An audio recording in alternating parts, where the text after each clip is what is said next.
Polri memastikan penanganan kasus tindak pidana pencucian uang, TPPU, yang menjerat mantan Jampitsus Kejaksaan Agung, Febrie Adriansyah, telah dilakukan sesuai prosedur hukum. Kepastian itu disampaikan tim hukum Polri setelah menyerahkan dokumen kesimpulan dalam sidang pra-peradilan yang diajukan Febrie di Pengadilan Negeri Jakarta Selatan, Senin, 24 Agustus 2026. Polri menyatakan seluruh upaya paksa, termasuk penggeledahan, penyitaan, hingga penetapan tersangka, telah sesuai aturan yang berlaku.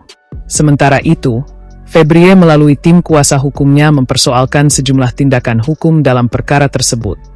Mereka meminta hakim menyatakan tidak sah penetapan tersangka, penggeledahan, penyitaan, hingga pencekalan Febrie ke luar negeri. Tak hanya itu, dalam penyerahan kesimpulan tersebut, Polri kata Dandi juga melampirkan semua keterangan ahli dari kedua belah pihak hingga jawaban gugatan atas pra-peradilan yang diajukan Febrie Adriansyah kepada Hakim Tunggal. Meski telah merampungkan tahap pembuktian serta menyerahkan kesimpulan, Dandi enggan sesumbar ihwal hasil pra-peradilan yang sedang pihaknya hadapi.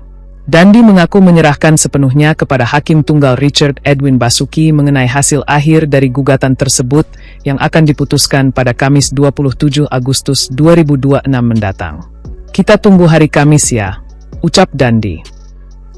Seperti diketahui dalam pra-peradilan yang diajukan Febrie ini, Polri dalam hal ini Polda Metro Jaya dan Kortas Tipidkor Polri bertindak sebagai termohon 1 dan 2. Selain Polri, Febrie juga menyeret Kejaksaan Agung sebagai turut termohon dalam gugatan pra-peradilannya tersebut.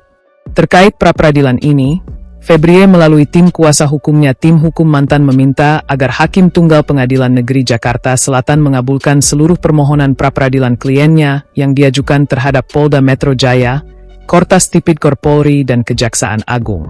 Dalam poin petitumnya, kuasa hukum Febrie, Muhammad Farizi meminta agar hakim menyatakan sejumlah tindakan hukum ketiga termohon mulai dari penggeledahan, penyitaan, penetapan tersangka dan pencekalan tidak sah. Tak hanya itu, kubu Febrie Adriansyah juga mempersoalkan penggeledahan rumah keluarga kliennya di kawasan Sentul City, Kabupaten Bogor pada malam 8 Juli 2026 hingga dini hari 9 Juli 2026.